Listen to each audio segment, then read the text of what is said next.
Il n'y a pas de place au doute raisonnable.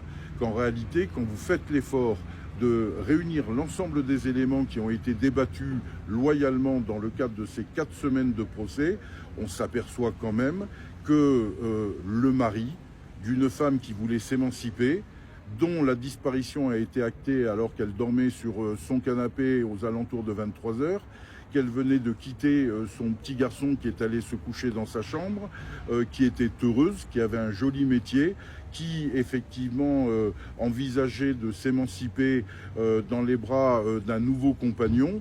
Bref, on peut considérer que Cédric Jubilard est impliqué dans la disparition de sa femme, très clairement. Qui d'autre que lui ? Tantôt les experts se trompent, tantôt les témoins mentent, et tantôt Cédric Jubilard ne sait pas. Ça ne suffit pas. Nous avons bien compris qu'il considérait qu'il fallait que nous circulions parce qu'il n'y avait rien à voir, qu'il dormait de 22h30 à 3h53.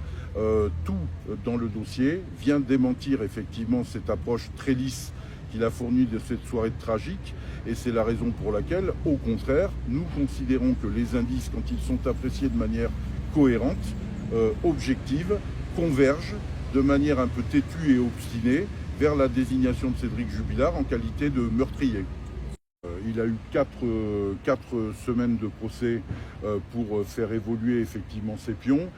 Moi, je vais vous livrer le fond de mon sentiment. Je pensais qu'après 4 années et demie de détention, il avait peut-être,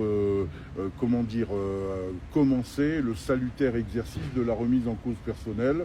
On a entendu de la part des experts que l'introspection n'était pas son sport favori.